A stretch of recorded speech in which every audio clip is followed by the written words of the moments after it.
Bonjour à tous, soyez les bienvenus à notre série d'études bibliques sur chaque livre de la Bible. Et dans cette étude biblique, dans cette vidéo, nous allons commencer l'étude du livre du prophète Joël. Et l'une des premières choses que nous pouvons dire à propos du prophète Joël est que finalement, on sait très très peu de choses sur sa vie personnelle, à part le nom de son père qui s'appelait Petuel. Il n'est mentionné comme prophète dans aucun autre livre de l'Ancien Testament, bien qu'il soit considéré, voyons, qu'il soit considéré comme un prédicateur vigoureux et même audacieux. Donc voilà certaines curiosités à propos de Joël le prophète. Et là, je vous mets notre tableau blanc pour que vous puissiez accompagner aussi. Donc voilà, il y avait un intérêt, un grand intérêt pour Jérusalem et pour les cérémonies du temple. Hein. Et cet intérêt pour Jérusalem, pour le temple, peut nous conduire à la conclusion que Joël était un prophète du temple, hein, un prophète lié à la tradition du temple, ou du moins qu'il appréciait hautement ces rituels. Donc là, nous pouvons lire quelques textes pour voir sa façon d'être, sa façon d'écrire. Donc on commence par le chapitre 1 et le verset 9, nous avons ça. Les offrandes végétales et liquides ont disparu de la maison de l'Éternel. Les prêtres, les serviteurs de l'Éternel sont dans le deuil. Donc, voilà qu'il mentionne les offrandes végétales et liquides. C'est-à-dire, c'est un mode, c'est une façon bien spécifique de faire référence au rituel du temple. Hein? Mais il y a aussi le verset 13. Hein? Prêtre, couvrez-vous de sacs pleurés, lamentez-vous, serviteurs de l'autel. Voilà, prêtre, hein, lié au temple, serviteur de l'autel, l'autel dans le temple. Venez passer la nuit habillés de sacs, serviteurs de mon Dieu, car les offrandes végétales et liquides ont été retenues loin de la maison de votre Dieu. Donc, voilà, il mentionne les offrandes, il mentionne un autel, il mentionne les prêtres. C'est-à-dire qu'il connaissait la dynamique du temple et qu'il était quelque part lié à cette dynamique. Hein? Par rapport à d'autres prophètes, hein? Il mentionne bien spécifiquement les rituels et les éléments du temple. Donc ça, c'est très intéressant. Donc voilà, ça nous amène à la conclusion qu'il était un prophète du temple. Hein. La vision de Joël sur l'invasion des criquets, hein, n'oublions pas que Joël, il mentionne une invasion des criquets, de sauterelles, bon, c'est plutôt les criquets, on va dire, est l'une des prophéties bibliques les plus connues. Hein? Et en fait, cette prophétie génère tout un éventail d'interprétations. Nous allons voir certaines de ces interprétations dans cette série d'études bibliques sur le prophète Joël. Et ces interprétations sont souvent erronées. Pourquoi? Parce qu'il faut tenir compte du contexte historique, du contexte littéraire de Joël, et nous allons voir aussi les enjeux de la datation du livre de Joël. C'est avant l'exil, c'est après l'exil babylonien, c'est pendant l'exil babylonien, nous allons voir quelques éléments pour en tirer de conclusions. hein, tout en sachant que ça reste encore difficile à préciser la date de la composition du livre. Hein. Son message sur le déversement, sur l'effusion de l'Esprit Saint sur tous les hommes, en fait, était à la base du message de l'apôtre Pierre le jour de la Pentecôte. Et ce jour-là a donné naissance à l'Église chrétienne. Cela veut dire que la prophétie de Joël sur le déversement de l'Esprit Saint de Dieu sur tous les hommes est à la base de la naissance de l'Église. Du coup, le prophète Joël, il joue un rôle très important dans la naissance de l'Église chrétienne. Hein? Donc, voilà. L'un des plus grands problèmes du livre de Joël est justement de le situer historiquement. Car il n'y a aucune information claire, au contraire du prophète Ésaïe, par exemple. Ésaïe date précisément ses prophéties, ses oracles, alors que Joël, il ne le fait pas. Hein, il n'y a aucune information claire dans le texte qui pourrait nous donner une idée de sa datation. Hein. Du coup, il y a eu des propositions pour le dater à la fois du 9e siècle avant Jésus-Christ, hein, et jusqu'au 2e siècle avant Jésus-Christ. Donc, 9e siècle jusqu'au 2e siècle avant Jésus-Christ, hein, ça nous donne un grand écart. Hein. Et bien que le message du livre, hein, ça c'est important à dire, ne subisse aucun changement en raison du manque de la connaissance de la date de la composition du livre, mais en tout cas, lorsque la date de composition du livre elle est connue, certains détails de ces prophéties peuvent être élucidés, peuvent être éclairés. Hein? Le message général ne subit aucun préjudice. Hein? Il n'y a aucun changement par rapport au message du livre encore aujourd'hui pour nous. Mais c'est vrai que si on connaît ou si on essaie de nous approcher d'une datation plus ou moins précise, ça peut nous aider à élucider, à éclairer certains éléments de ces prophéties. OK? Et donc, sur la base des preuves internes du texte, hein, et nous allons faire un survol du livre de Joël, hein, et en se basant sur le texte du livre de Joël, il est possible en fait de tirer certaines conclusions en faveur d'une date post-exil. Ok? Donc voilà, dans cette étude biblique, nous allons considérer le livre de Joël comme en étant composé après l'exil babylonien, pas avant. Ok? C'est un choix.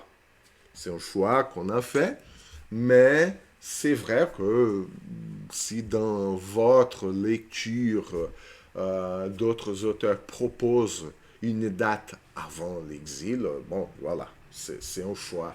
Et dans cette étude biblique, nous avons fait le choix d'une datation post-exilique. OK? Et pourquoi? Parce que, et là nous pouvons passer à l'étape suivante de notre tableau blanc. Voilà, conclusion en faveur d'une date post-exil. Et pourquoi? Parce que dans le livre du prophète Joël, il y a une absence de mention d'un roi et son discours aux anciens. C'est-à-dire qu'il n'y avait plus de roi, il s'adresse aux anciens. Hein? Pourquoi? Parce qu'avant l'exil, il y avait toujours l'image ou la figure d'un roi. Même si c'était un roi qui avait été mis par Babylone, par exemple, hein, à la fin. Donc, il y avait la figure d'un roi. Alors que après l'exil, lors du retour du peuple à Jérusalem, en Judée, il n'y avait plus de roi. Donc, il y a cette absence de mention d'un roi et il s'adresse aux anciens plutôt qu'aux rois.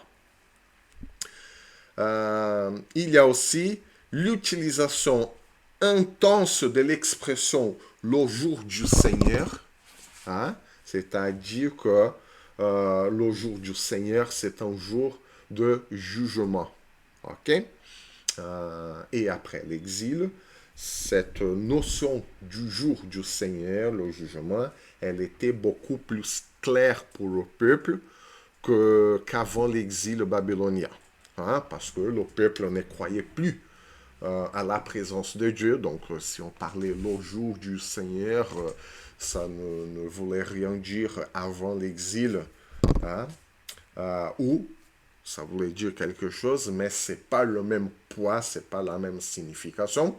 Et Joël utilise beaucoup cette expression le jour du Seigneur. C'est-à-dire que le peuple était au courant que le jour du Seigneur est arrivé, cette notion d'un jugement parce qu'ils sont passés par l'exil babylonien. Une autre chose, il y a aussi la destruction de Juda et de la société détruite, hein, ce qui indique un exil récent. Hein. Il s'est passé quelque chose qui a pu détruire, qui a pu nuire à la société en général. Il cite aussi des activités du temple et rappelons-nous que dans l'histoire du peuple d'Israël, de Juda, le temple a été reconstruit en 515 avant Jésus-Christ et s'il mentionne les activités du temple, c'est parce que le temple, soit le temple n'était pas encore détruit, hein, c'est-à-dire avant l'exil babylonien, mais il y a d'autres éléments internes au texte qui nous amènent à cette datation post-exilique. Et dans cette période post-exil babylonien, il y a eu la reconstruction du temple. Et le temple était là déjà. Hein? Il y avait des activités. Joël ne mentionne pas l'empire assyrien, même pas l'empire babylonien, ce qui suggère que ces nations n'étaient plus actives dans la politique internationale du Moyen-Orient à cette époque-là. Pourquoi? Parce qu'après l'exil babylonien, l'empire qui était au centre du pouvoir, c'était l'empire Mède et l'empire perse. Du coup, si le prophète Joël ne cite ni l'empire assyrien ni l'empire babylonien, ça nous amène à une conclusion que ces deux empires n'avaient plus d'importance. Du coup, il parle dans la période de l'empire perse. Voilà un autre élément qui nous amène à cette conclusion. Donc, Joël est un prophète qu'on appelle un prophète classique, c'est-à-dire il a écrit ses oracles, tout comme le prophète Ésaïe, le prophète Jérémie. Hein? Et ce style de prophétie a commencé justement au 8e siècle avant Jésus-Christ, du temps du prophète Ésaïe, du temps du prophète Osée, le prophète Amos, le prophète Michée. Ça ne commence qu'à cette époque-là, 8e siècle avant Jésus-Christ. Par conséquent, une date antérieure au 8e siècle est exclue. Par exemple, le prophète Élie-Élisée, ils n'ont rien écrit. Donc, ils ne sont pas des prophètes classiques, ils sont des prophètes pré-classiques, c'est-à-dire sont venus avant le 8e siècle avant Jésus-Christ, donc ils n'ont pas laissé des traces écrites. Ça ne commence qu'au 8e siècle, c'est-à-dire que la possibilité du prophète Joël comme étant vécu au 9e siècle avant Jésus-Christ, donc elle est exclue parce que à cette époque-là, il n'y avait pas encore la tradition d'écrire des oracles. Hein? Une autre chose qui nous amène à la conclusion en faveur d'une date post-exil est que le culte de Baal n'est plus mentionné. Et au 8e siècle, avant l'exil babylonien, le culte à Baal, c'était un thème très important et très courant avant l'exil. Mais pas après l'exil, parce qu'après l'exil, la mentalité du peuple avait changé. Cette question de l'adoration à d'autres dieux, elle était complètement anéantie. Hein? Même si le peuple a continué dans sa désobéissance et tout, il n'était plus question de l'adoration d'autres dieux.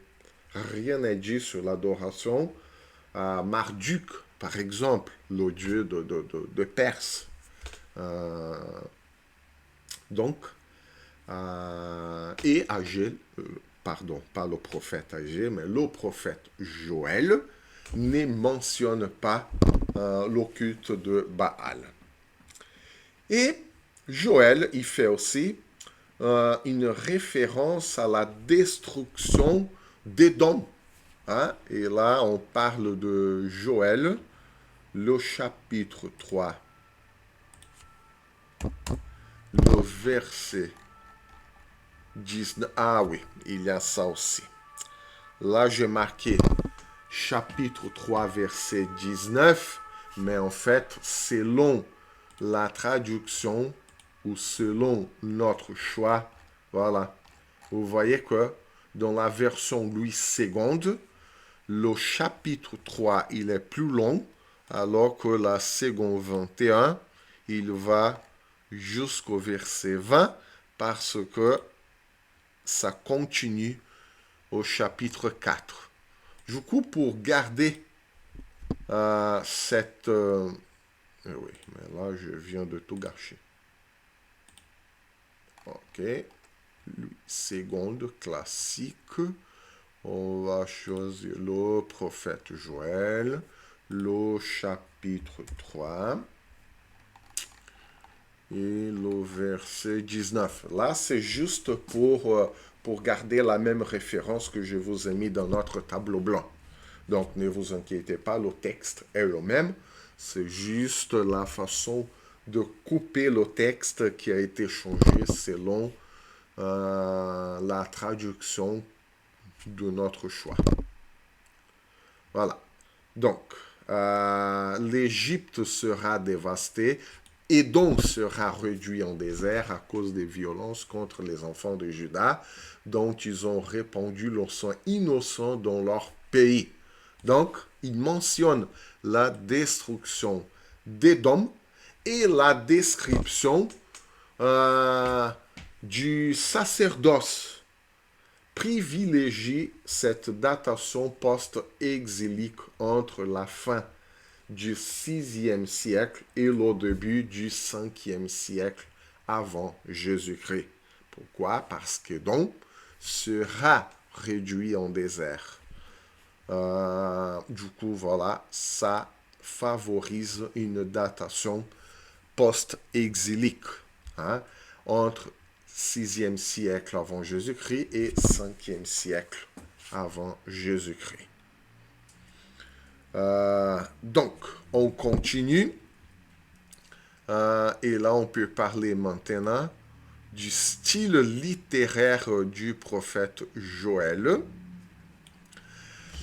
Et Joël, en étant un prophète post-exilique, hein, il vient après l'exil babylonien, il va s'appuyer beaucoup sur les textes pré-exiliques. C'est-à-dire, il va profiter, il va mentionner, il va faire une allusion aux textes des prophètes qui sont venus avant l'exil babylonien. Par exemple, nous avons là le texte du prophète Joël, chapitre 1, verset 15.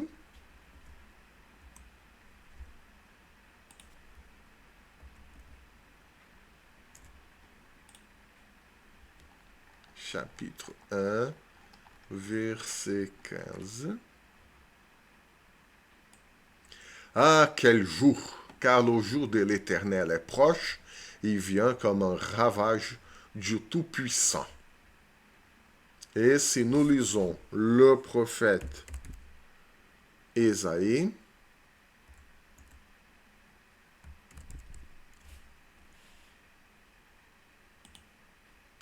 le chapitre 13,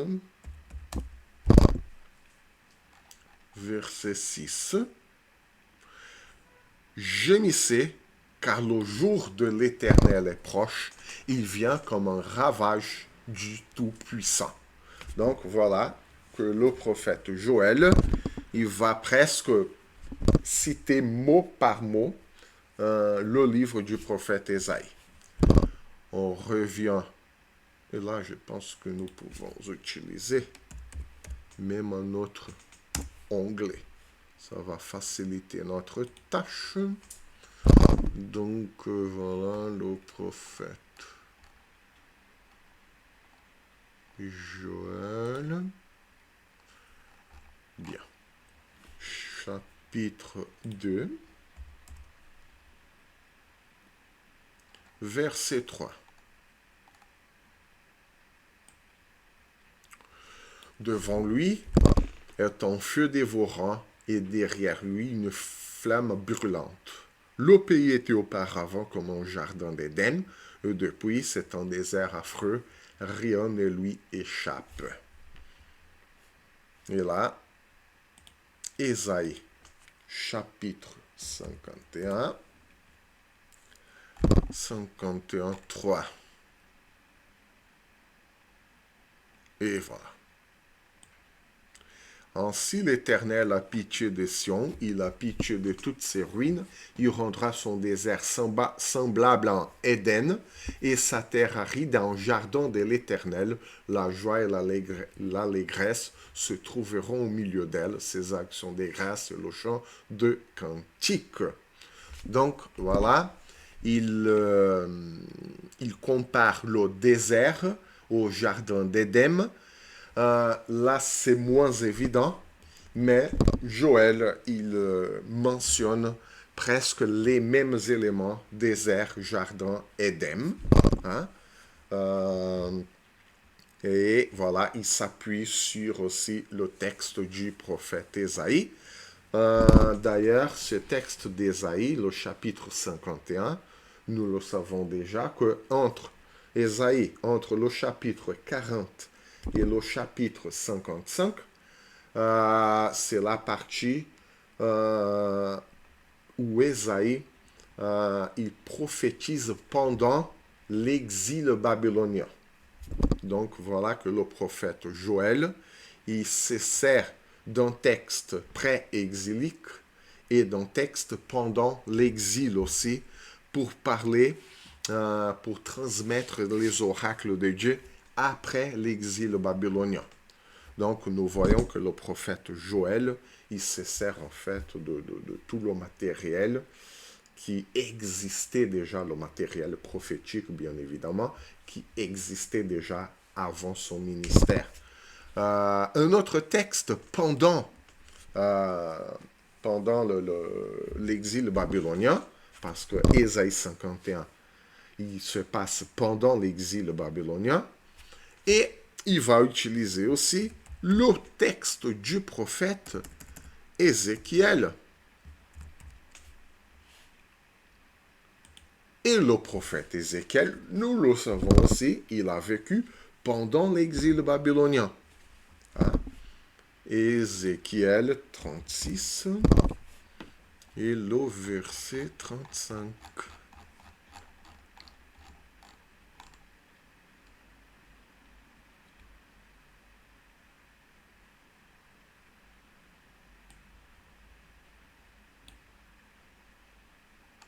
Non, 35, pas 36. Et l'on dira, cette terre dévastée est devenue comme un jardin d'Éden, et les villes ruinées, désertes et abattues sont fortifiées et habitées. Donc voilà les mêmes éléments, jardin d'Éden, ruines, terre dévastée et désert. Hein? Du coup, ce verset 2, chapitre 2, verset 3, est appuyé sur des textes pendant l'exil babylonien. Donc, tant Ésaïe 51 que Ézéchiel 36, ce sont deux textes pendant l'exil babylonien. Et le prophète Joël, après l'exil babylonien, il se sert de ce texte exilique pour transmettre son message. Ça, c'est important aussi de concevoir pour que nous soyons conscients qu'il y avait déjà une tradition prophétique et que le peuple de Dieu avait déjà pris l'habitude de garder ces oracles. Même si le peuple était désobéissant, il a toujours eu une partie du peuple qui est restée fidèle et qui a gardé, qui a conservé le matériel prophétique, les paroles des prophètes. Et donc Joël a pu se bénéficier pour transmettre ses prophéties, ses oracles après l'exil babylonien. Donc nous voyons aussi qu'il y a eu une tradition de garder, de conserver la parole de Dieu. Et c'est pour ça que nous l'avons encore aujourd'hui. On continue. Joël, chapitre 2, verset 10. Devant eux, la terre tremble, les cieux sont ébranlés, le soleil et la lune s'obscurcissent et les étoiles retirent leur éclat. Et nous avons Ésaïe,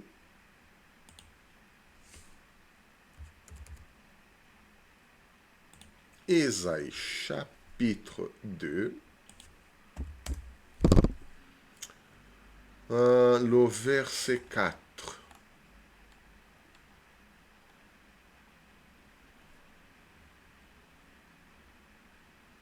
Ésaïe, devant la terre tremble, les cieux sont ébranlés, s'obscurcissent.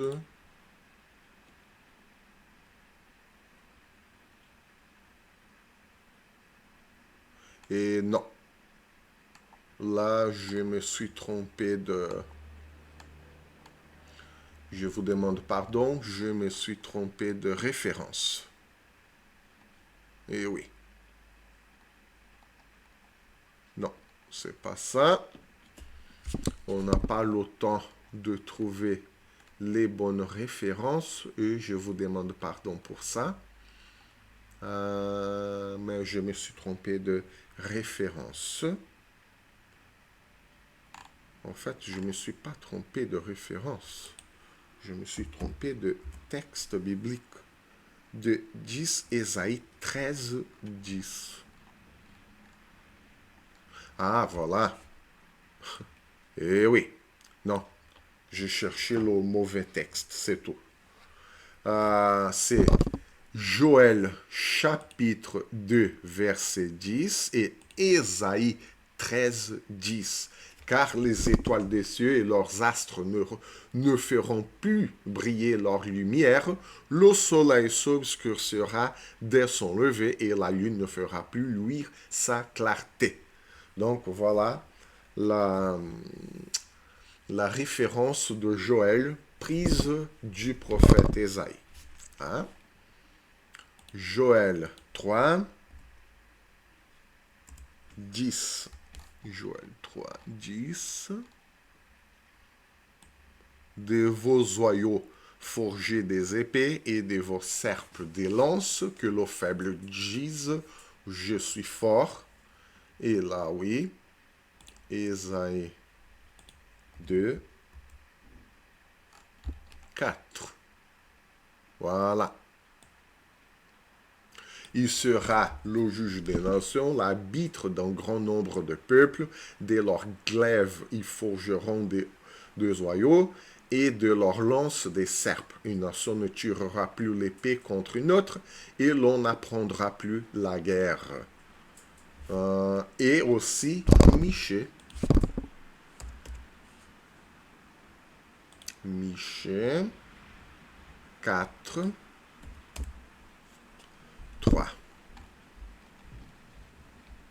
Il sera le juge d'un grand nombre de peuples, l'arbitre des nations puissantes lointaines. De leurs glaives, ils forgeront des oyaux, et de leurs lances des serpes. Une nation ne tuera plus l'épée contre une autre, et l'on n'apprendra plus la guerre. Tout en sachant, et il faut avoir ça en tête toujours, le prophète Ésaïe et le prophète Michée ont appartenu à la même période historique, c'est-à-dire 8e siècle avant Jésus-Christ. OK? C'est-à-dire qu'à l'époque, il y avait une transmission, une passation, disons, de connaissances prophétiques ou de paroles prophétiques.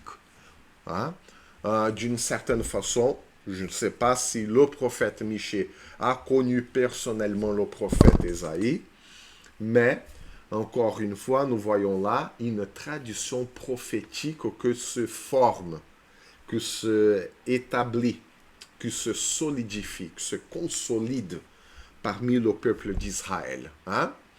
Je ne sais pas qui a copié qui, si c'est le prophète Ésaïe qui a copié du prophète Michée, si c'est le prophète Michée qui a copié du prophète Ésaïe, mais en fait, nous voyons là presque exactement la même idée.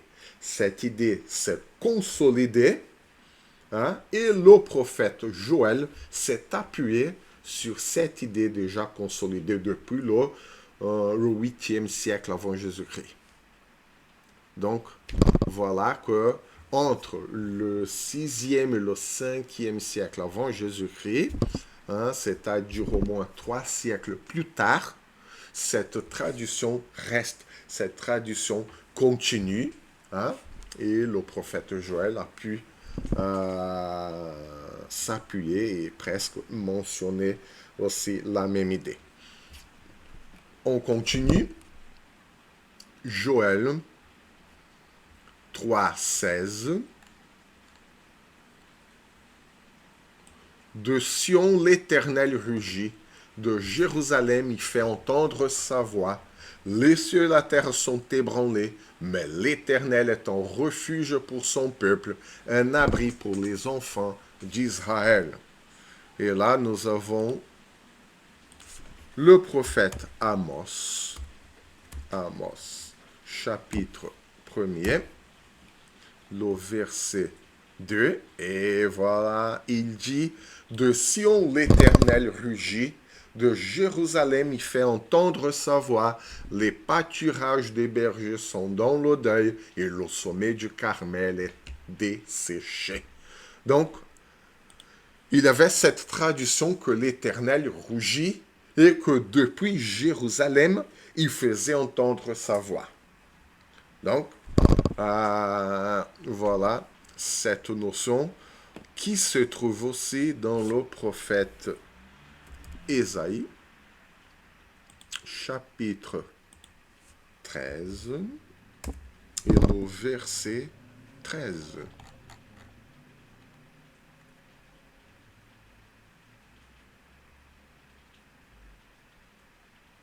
Non. Par contre, là, non. C'est que le prophète Amos qui a dit que le Seigneur rugit depuis Jérusalem.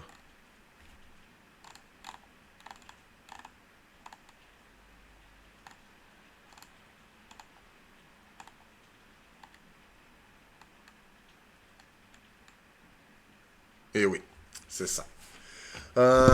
Il faut savoir aussi que le prophète Amos, il appartenait aussi à la même période historique que les prophètes Michée et Ésaïe. Donc, du coup, nous voyons que le prophète Joël, il puise sa source prophétique quelque part, notamment du 8e siècle avant Jésus-Christ, notamment avant l'exil. Quoique, il mentionne aussi le prophète Ézéchiel. Hein. Donc, voilà. Un autre texte, 3.17. Hein. 3.17, nous avons ceci. Et vous saurez que je suis l'Éternel, votre Dieu, résidant à Sion, ma sainte montagne. Jérusalem sera sainte et les étrangers n'y passeront plus. Et nous trouvons cette idée chez le prophète Ézéchiel, chapitre 36, et le verset 11.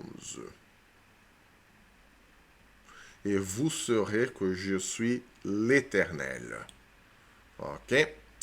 Donc, je veux que vous soyez habités comme auparavant. Donc, et là, l'idée, vous saurez que je suis l'Éternel. Hein? Cette connaissance de Dieu, c'est important. Ézéchiel, en étant prophète pendant l'exil, hein, cela montre que le peuple ne savait pas qui était le Seigneur. Hein? Avant l'exil, pendant l'exil et même après l'exil, le peuple de Dieu ne connaissait pas son Dieu. Hein? Et on voit que ça a duré des siècles et des siècles. Ça nous pose une question, est-ce que nous connaissons le Seigneur? Le Seigneur se fait connaître, le Seigneur s'est manifesté, le Seigneur s'est révélé, mais est-ce que nous le connaissons? Hein? Et pourtant, il nous a donné des preuves de son caractère, de son être, de sa présence. Hein? Et enfin, Joël 3.18. En ces temps-là, l'eau mou ruissellera de montagnes, le lait coulera de collines, et il y aura de l'eau dans tous les torrents de Juda. Une source sortira aussi de la maison de l'Éternel et arrosera la vallée de Sittim. Et là, nous trouvons cette même idée chez le prophète Amos, chapitre 9, et le verset 13. Et voilà. Voici les jours viennent, dit l'Éternel, où le laboureur suivra de près le moissonneur, et celui qui foule le raisin, celui qui répand la sémence, où le mou ruissellera des montagnes et coulera de toutes les collines. Voilà le même élément, le mou qui ruisselle des montagnes. Donc, nous trouvons la même idée. Hein? Avant l'exil, le prophète Amos, 8e siècle avant Jésus-Christ, et Joël, entre le 6e et le 5e siècle avant Jésus-Christ, il se sert de la même idée pour parler de la restauration de Dieu. Hein? Nous sommes déjà après l'exil babylonien et pourtant, Dieu doit encore envoyer un prophète pour parler de la restauration. Alors que normalement, le peuple serait déjà restauré après l'exil. Donc, ça nous pose une question, est-ce que le peuple avait vraiment compris la présence de Dieu au milieu de lui? Donc, ça nous interroge aussi. Est-ce que nous comprenons vraiment la présence de Dieu au milieu de nous? Et tout comme le prophète Joël, nous nous appuyons sur cette tradition prophétique. Hein? nous trouvons dans le Nouveau Testament que l'Église a été établie sur la parole des prophètes, des apôtres et des prophètes. Du coup, est-ce que nous comprenons la tradition prophétique qui nous a été léguée? Donc voilà. Hein? On va travailler encore ce thème, ce sujet. Là, c'était juste pour voir l'influence littéraire, l'influence prophétique de Joël, hein, qui parlait des siècles et des siècles plus tard sur des textes qui avaient été déjà écrits.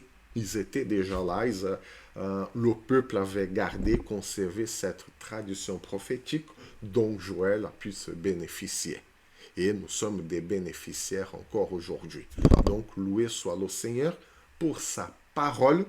On s'arrête là pour aujourd'hui. Et dans la prochaine vidéo, dans la prochaine étude biblique, nous continuerons à étudier le livre du prophète Joël.